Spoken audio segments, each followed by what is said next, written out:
something. Hey guys, and it's Shaft. Welcome to a really awesome cast. This is actually presented to you by a Maxed Out Starcraft in conjunction with Clanny Casting. And this is going to be awesome, guys. There is at least one really amazing player in this game we're going to be looking at. I'm sure some of you have heard of him. He's a North American Grandmaster. He goes by the name Beast. I'll probably slip up and call him Martin. He's a good friend of mine. We hung out in MLG Raleigh quite a bit. And he's going to be playing in a really awesome Terran vs. Terran today. Now, in relationship to that, I actually want to bring attention to my co-caster. We have a fairly new caster here, but he's already looking very promising. He goes by the alias Diluted Spine. Spine, how are you, man? Hey, man, I'm doing really good tonight. I really appreciate you inviting me in tonight for this. No. I've been looking forward to trying this out, so. Yeah, man, welcome to the casting crew. Anyways, without further ado, and yes, guys, I'm a poet. I did know it. We're going to go ahead and hop right on into this game. So, yeah, unpause and 3, 2, 1, go. So here in the bottom right-hand corner, we have our hero, the blue Terran. I wonder if that means, like, all the Terran, instead of having, like, white skin or black skin or, that crazy red skin, if they're actually, like, blue. That'd be kind of interesting. Anyways, it's Beast. And over here in the top left-hand corner, we have his Terran opponent in the red trunks. It is cMotok. So yeah, honestly, this is going to be a very, very interesting game. It looks like they're both going racks first. That's not too surprising. Yeah, it's pretty standard. Usually, at least one Terran in a TBT, usually we'll see a command center first. But I don't know, if this is a tournament or just a regular ladder game, but, they're both playing fairly safe, so I'm leaning a little bit towards a tournament here. But, anyway, the game's setting up for a fairly macro-oriented pace, so, yeah. Thoughts on current StarCraft 2 balance here, Spine? Well, what kind of thoughts are you looking for? Are you looking for Terran versus Terran balance, or like how just are we? In general, man. Just in general. Terran versus Terran sounds like a good place to start. It should be fairly evenly matched. Depends on what we see play wise. It seems like everything I see from Terran for the most part is just very heavy bio all the time, and depending on how they scout, sometimes you'll see a heavy Marauder run if you see somebody teching or going mech, But other than that, I just see a lot of bio when I play Terran, so. That's what my most experience is. And actually, we already have a expansion command center building right here, actually for cMotok, so that's kind of interesting too. Indeed, and Beast actually going for a Reaper here. How often do you see a Reaper in this matchup? I don't actually play Terran myself, so I don't know. I mean, I see Reapers. I don't know, playing through the Bronze Ladder like I do. I'll see Reapers often because guys like to cheese in through like that. Because they'll see some pro do it, and they're like, I can do that too, and they'll hop in and start doing Reapers and little cheese, the typical stuff. So indeed, yeah. I actually think the reason for choosing Reapers is actually more of a map selection kind of thing. I mean, check it out, dude. This is Ohana. There are a lot of cliffs you can jump up just to annoy your opponent, and then kind of run, into safety. Yeah, even with your expansion too. Actually, I think about it. That's actually a really good idea. Yeah, so I think Beast actually playing more the map than anything else here. Yeah. This might actually, even be in preparation a little bit for Heart of the Swarm, because the Reaper's getting some pretty sick little upgrades there. Yeah, I saw that too. Yeah, dude. What do you think of those changes? Some of the stuff, I don't know. Going ahead and losing that Reaper, not cost effective there. He's going ahead and building 2 more barracks here. Yeah, anyways, you were saying. I don't know, we'll see what happens. I still need to play some more before I know how I actually feel about anything. I think Oracles are pretty broken. Being a Protoss player myself, they seem a little OP, and so do Spider Mines right now, but I think everyone's kind of pointing towards that right now that doesn't play Terran, so. Yeah. Go ahead and mention that there are now 3 command centers on the field for cMotok. There are. Wow. definitely leaning towards the heavy-end macro play. He's actually getting a factory now, so we'll probably be seeing some siege tanks. Now, we do have a quick stim pack coming here from Beast, so I expect to see some aggression, especially in conjunction, you know, with these barracks. We got a reactor coming, so he'll definitely be applying a little bit of pressure. Now, he's getting his own command center as well, a little bit behind his opponent, though. And now his opponent just adding on 2 more barracks as well. So you're going to see some Hellions coming out first. Definitely interested to see what this first engagement is going to look like. What are your predictions? Do you think Beast with his mostly bio composition, or I don't know, because I don't see. I think we're going to see a bio push from Beast, and it looks like bio with backup from the Hellions probably go Blue Flame, I imagine. And it looks like we're also going to see some Banshees here, this Tech Lab and the Starport. Oh, man. Wow. So, it's going to be different. Definitely. cMotok going ahead, getting his tech up. Now, we don't even have a factory here from Beast, so he's definitely going to be, focusing mostly on Marines. Detection is going to cost him 300 minerals a scan, so he's going to have to be real quick with his Marines to take out Banshees of his opponent, and hopefully he'll have a scan available. Now, having 3 orbital commands is definitely going to turn to his advantage, but I don't know if that's going to be quite enough. I want to point out, Motok's got some smart play here. He's holding both the eyes right now, and that can give him a little bit of advantage to see what's going on so he can prep, you know. Indeed, so, let's go ahead and pause this at 8:20 because I actually have to say the volume is a little bit too loud. I'm going to go ahead and knock this down a little bit, and then here in 3, 2, 1, go. We'll go ahead and get back into this game. Awesome. Yeah, the Marines were definitely drowning us out. Alright, so we actually have a floating barracks. I was just about to mention that. I wonder what he's doing with that. I think he's intending to send it to his opponent scout, but he's kind of forgetting to right now. Oh, and he's actually going, definitely going to follow up this Banshee play straight into some mech. Now, TVT mech, definitely a favorite of some users. It's not something I've seen too much on the North American ladder, however. What do you think, this Korean style? Do you think it's going to work here against Beast? It might. I don't know who all. I mean, how many does Beast go against a lot of Koreans? I'm not super familiar with who he's playing against right now, like what he's seeing. Because I mean, he might be. I don't know. He might expect it, but the other weird thing is we don't have a lot of scouting going on either. So I mean, I haven't seen them poke at each other. But then again, it's only it's 9:40. I don't know what to expect. Honestly, I really don't. Yeah, that's a pretty good point here. Well, we do have the Banshee with Cloak harassing Beast's SCV line. Let's see how many workers got killed there. 6 workers killed by cMotok, so definitely already paying for itself. Now he's about to run out of energy on his Banshee. The missile turret's already up, so he's going to lose it to the Marines! Oh, but he does bait out a scan that was not absolutely necessary. He had already killed that. Wow. So, yeah, I definitely think cMotok's little harass there paid it for itself. And he's not really following up with Banshee, so definitely. I like this Raven transition, actually. I wonder if he's going to go into a mass Raven style, or if this is just, a couple of Ravens for detection. Right. Well, Raven plays fun, though. That'd be really cool to see. I definitely agree, but with 2 armories on the way, I'm leaning towards some mass tank, maybe some doors as well. Yeah, I bet. Now, Beast is actually quite a bit behind on supply right now. 22 supply, that's no joke, especially with players of this caliber. This is going to require cMotok making a little bit of a mistake, I think, for Beast to get back into this game. Now, Beast finally taking his 3rd at the same time of his opponent. Go ahead, man.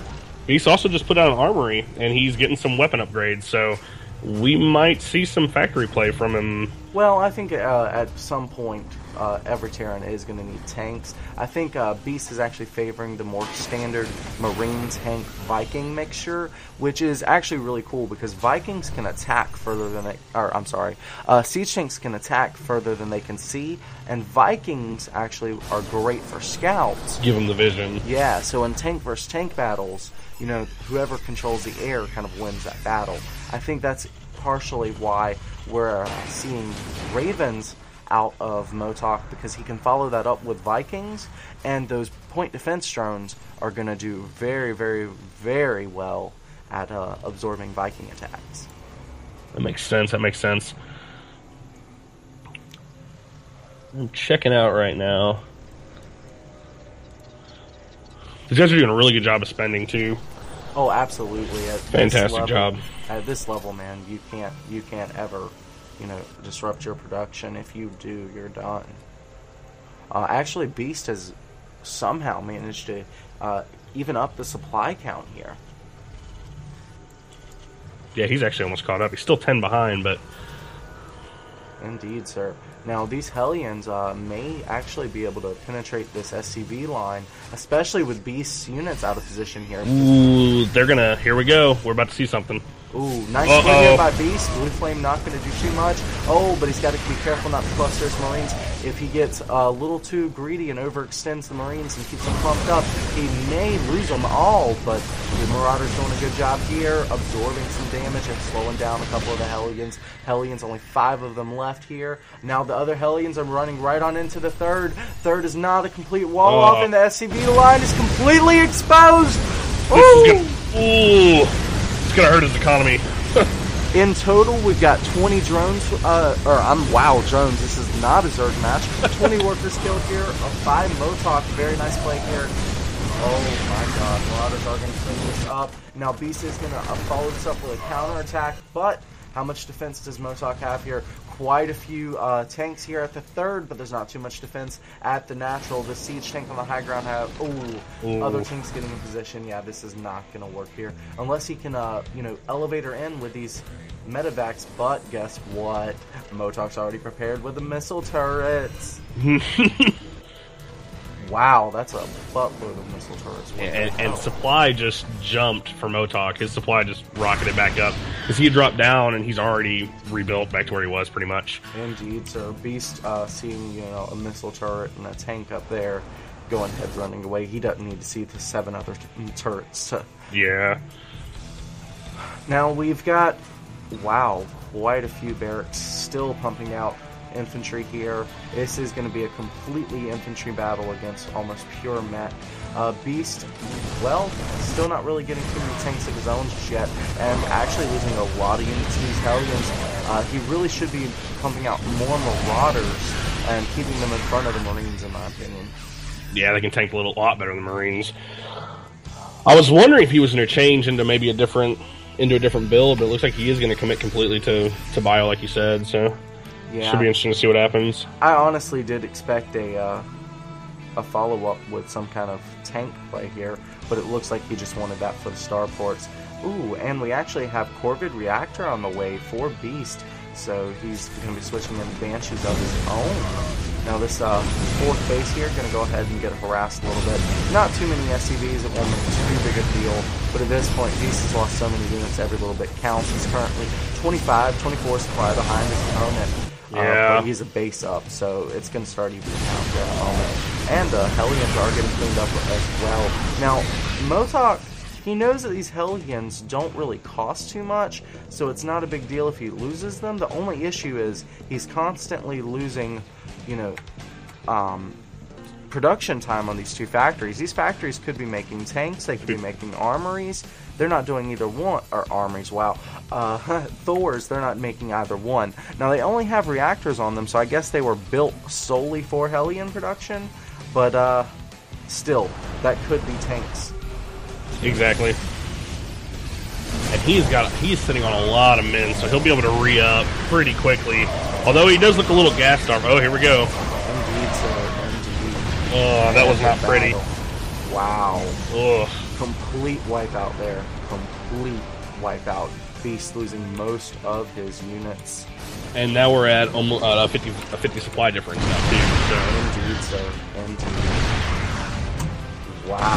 Mel's Planetary Fortress is getting repaired here by SCVs, but this is getting expensive. Beast's economy is already in shambles. He cannot really afford to hold on because and actually he can't even repair it. Here goes the 4th. Wow, now he is doing a little counterattack. He's expecting to have a 4th here for his opponent to, but there is not one, and there's still a really good defense at the 3rd as well. My gosh, Motok is... Looks like he's following the art of war here. You know, Sun Tzu. The key to defeating your enemy is to first put yourself beyond the possibility of defeat. Wow. Man, this is not looking pretty at all for Beast.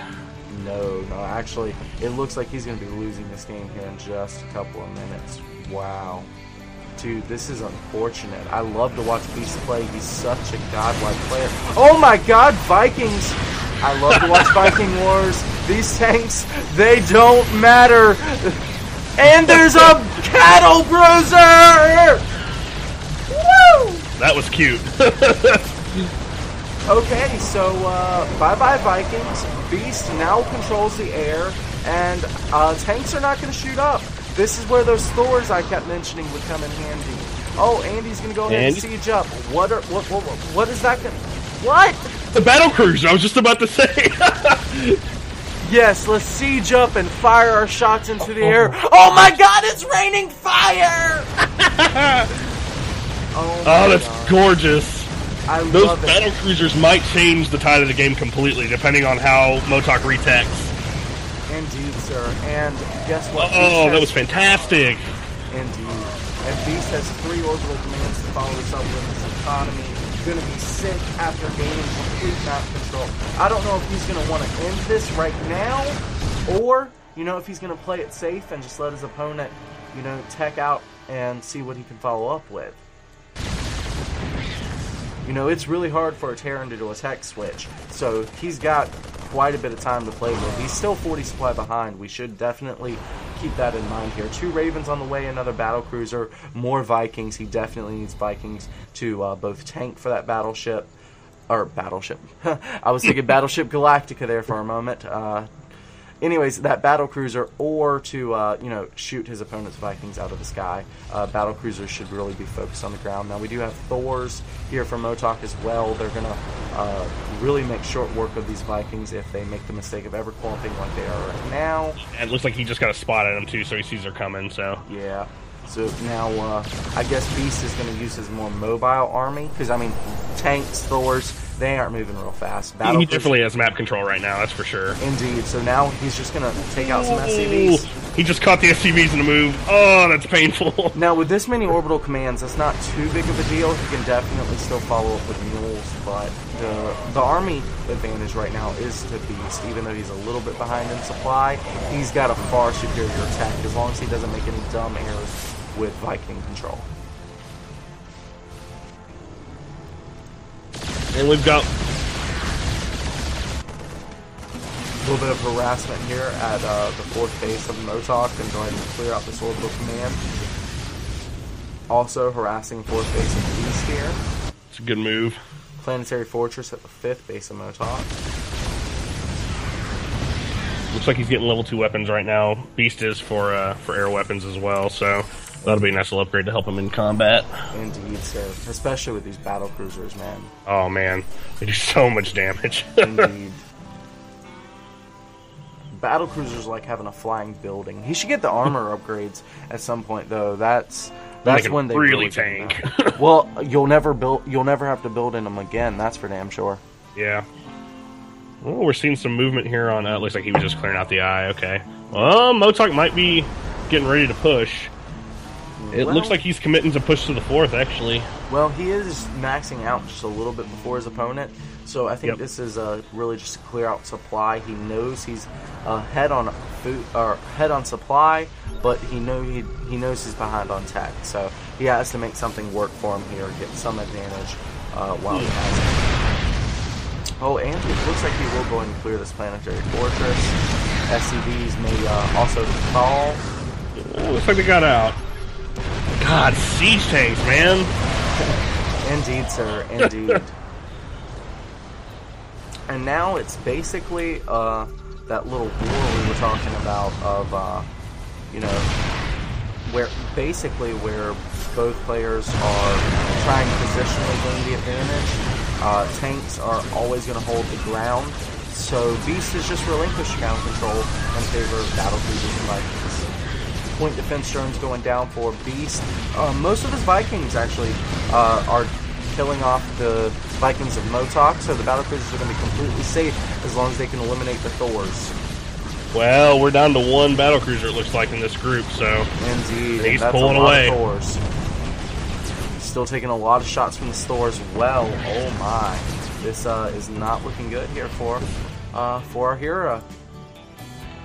And we've got a big supply difference again now, too, so... And Hellions actually clearing out Beast's fourth base again. That is a lot of workers killed. 71, 72, 74 workers killed right now for Motok. So much economy just into SCVs. I take back everything bad I said about his Hellions. Everything. Oh, wow. And the Vikings are clumped up. What are you doing, Beast? Oh, very smart to go ahead and another land on the those. ground. Very smart to land those, because otherwise they were fodder. They're completely useless in the air. Indeed. Oh, wow. And holy crap. I don't believe what I'm seeing. Well, they just exterminated all the Thors, so... That's not something you see every day. Oh. Is this real life, dude, or did someone slip something into that mushroom suit? Just saying. Okay. Yep.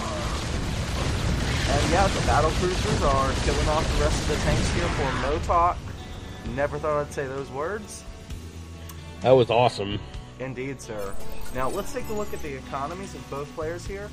We actually have 48 workers from Motok, but only about half the economy as far as minerals are concerned compared to his opponents. He's got quite a bit more gas. His opponent on 29 workers, but still rocking a good 1,000 income. Now, the incomes have switched over a little bit, with Motok now rocking about 1,500.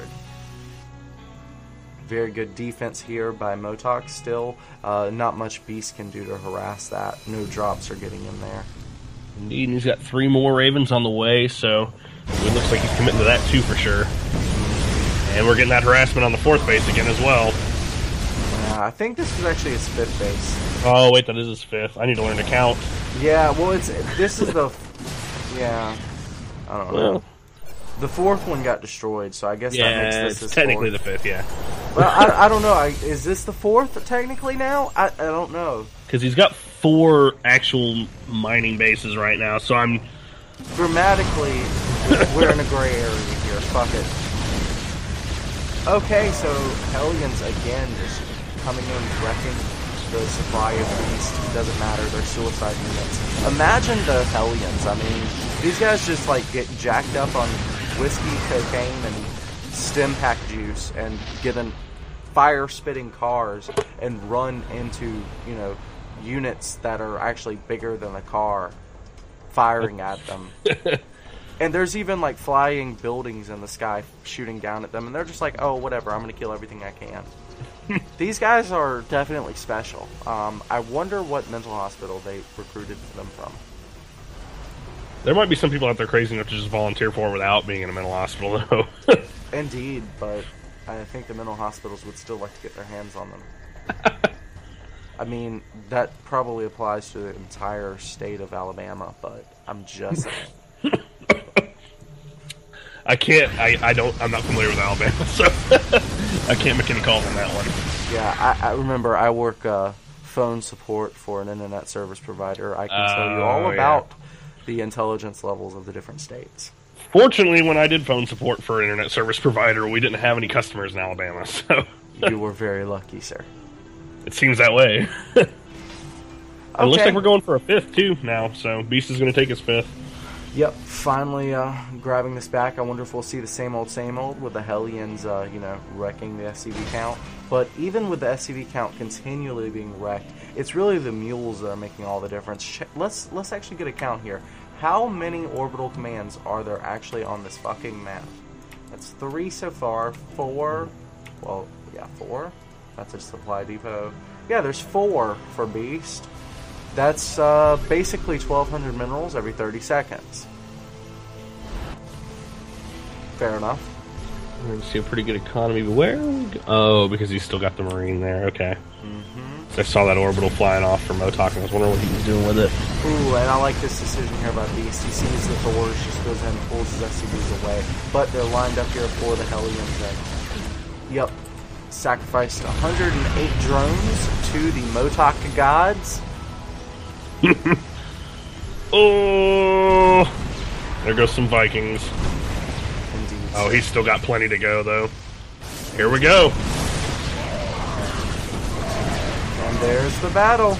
Ah! Look at those battle cruisers. Vikings landed on the ground and tearing through the Thors. What beats Thors, man? What is the answer to Thors? Please tell me. Battle cruisers. No. Or Vikings. That was cute. Indeed, sir. Indeed. Yeah, we're trying to see some harass again there on the 5th too with the Hellions again. Well, and yeah, those bloodthirsty Motok gods. Oh, he just walked the Vikings into the turrets though. Oh, that wasn't pretty. Not good, not good. But the infantry army is going to go ahead and clear up most of his turrets. So yeah, still.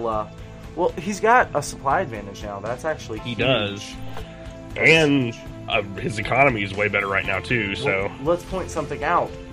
Motok's only mining on one base. Look, everything else is mined out. I wonder why he hasn't just gone out of the way and taken out that Marine and planted there, because he's going to need to, like, soon. I'm sorry, what Marine? Oh, he's had that Marine sitting there, running back and forth on patrol for most of the game, for a good chunk of the game, and so yeah. I'm waiting for him to just go take it out and put a base there. I mean, no, of course, Beast is going to know that that's there now, but he's probably expecting that's going to be there at some point anyways. So. Indeed, it's 35 minutes into this game. It has to be taken soon. But I'm still wondering about this barracks, bro. I think he's forgotten about it, to be honest with you. I haven't. You think there's something devious going on with that? Yes, I think that is where the baby Marines are made. I think that is the brothel for the Hellions. Like, they give them 20 prostitutes, and, you know, the chemical mixture I mentioned earlier. And, you know, they say, you know, have a good 24 hours, then meet us at the barracks. And, you know, the barracks ship them off to the factory, and, yeah, there we go. That's the story behind that barracks there. That works for me. Indeed, sir. So, and to note, he did kill the Marine now, and he's going to plant down there, and it looks like Beast is already heading over there to take care of it. Well, you have to. That's kind of the thing. I think Motok has been waiting until he felt like he could win an engagement. Perhaps he's feeling a little bit confident right now. No, he is going to go ahead and do a little side sweep. I think he's trying to delay the inevitable. Wow, the Thors are in a position at the 4th. He wants to just engage here at the 4th rather than this 5th here. But he knows that his opponent isn't, so he's just going to go ahead and retreat that orbital command. SCV is going to run away. Most of them should get away with their lives and a little souvenir. And some more harassment there from the Hellions as well. Those fucking Hellions. I think I really, like you said, he's trying to draw him into that 4th for a final battle, because, I mean, this is going to be it. It's either do or die at this point, because he's about to mine out this 4th, too. So it's... I'm honestly surprised that this has gone on this long at this point. That's the thing about oversaturating, guys. Don't do it. Okay. And supply is still even, though, too. Like, it's almost... Well, we're 7 off right now, but, I mean, it's fairly even still, so... Yep, but so even supplies, better tech for Beast. It's really hard for Motok to hold this base, and like you keep mentioning, you know, he's mining from one crystal, and I have bad news, guys, about this crystal. But watch what happens to this crystal. This is a special crystal. This is the crystal of goodness. This is a crystal that will make you feel great if you just hover around it. Touch it, guys. Touch the crystal, please. Oh, there's no more crystal! And now... And here we go. Final engagement! Final engagement, because the crystal is dead. I am mad at you, my crystal is dead. The Thors are dying. My crystal is dead. Those poor Thors. Beast in the battle of the dead crystal. Cleaning up the big, giant, mechanical, ugly-ass frog-looking things. It's the end of them. Bye-bye. And that has got to be it. Indeed. Indeed. So there's no more economy and no more army. And really, nothing else left for Motok either. Wow. Talk about a hell of a TVT match. There's the GG. Yes, sir. Yes, sir. That was pretty exciting. I have to say, man, several times there I actually thought Beast was done for. Just being honest here. Just being honest. The miracle maker, it seems like. What was the game changer? The Vikings. The Vikings and the battlecruisers, when those came out, the tides turned, because it was constantly Motok, higher supply, until that happened. And then, of course, he was still higher, but it seemed like the Vikings and the battlecruisers gave the tech Beast advantage, the tech advantage, and he had control of the field then, too. Right. Well, tech advantage gave him that. Yeah, exactly. Yeah, but, I want to mention something. When the battlecruisers first came out, he was still losing. He had all the Vikings in the air, and he was losing. It literally was not until the Vikings landed that he had a chance against those Thors. And you know what? I don't really see that very often in high-level play. For the spectating I've done, you don't see people drop Vikings very often. They're almost strictly used as air-to-air for the most part. I mean, sometimes in desperate situations, and that might have been where he was at, it was considered a desperate situation. You drop him to the ground. Oh, look, these work really well against Thor. Who would have thought? I wonder, was that just like a coincidence there? Was that just something he had no idea was going to work? Or was that planned? Like, it felt like a coincidence to me too, man. What do you think? I think it was just like, oh, I got to drop these and do something, because if I don't, it's over. So I really do think it was I think he was in a spot where he had to do something, and I think that's what he did, and it worked really well. Okay. And that's how I feel about it. I got you. I'm actually rewinding right now to that point. I just want to see this again. We'll show it to the viewers if I can find it real quick. What was that around? That was around 15, I think. Well, at 20 minutes, he just now gets the battle cruiser. He wins that really big battle. It's not until the Thors get into play that anything becomes an issue. So just fast forward through this. Wait till there's a fight with some Thors in it. La-di-da-di. We're at 22 minutes right now. Yeah, I just really want to point this out, because this is like what just makes this game to me. Let's get to 22:40. This looks like it's going to be about where it happens here. Actually, hold on. There's a little bit of delay. I'll give you a little... Hold on one moment.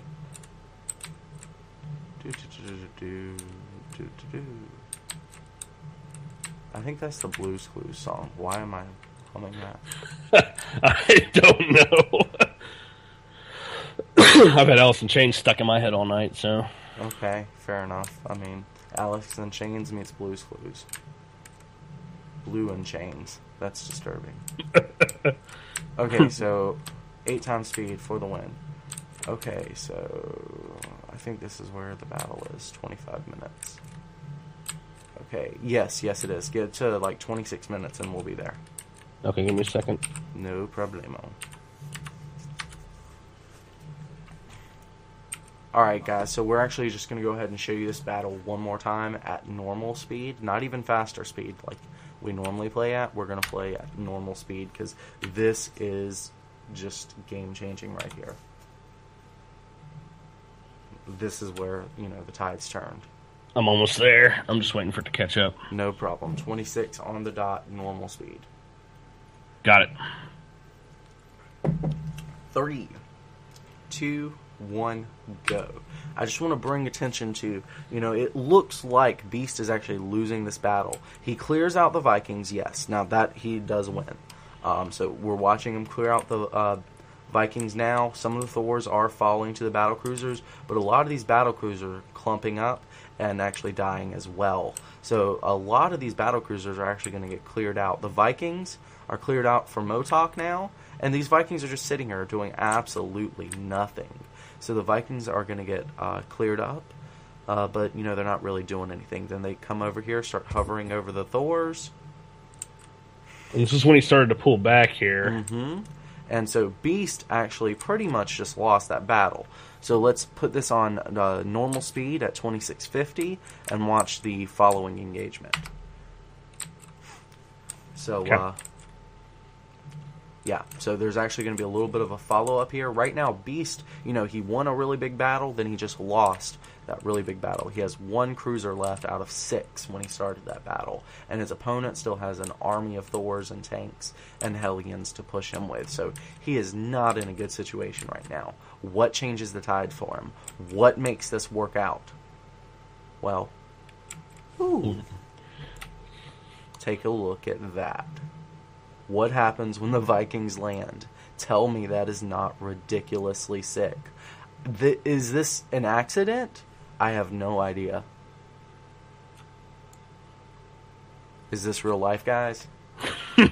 Or is it just fantasy? It's hard to tell, man. It's hard to tell. Anyways, that kind of wraps up this video, I think.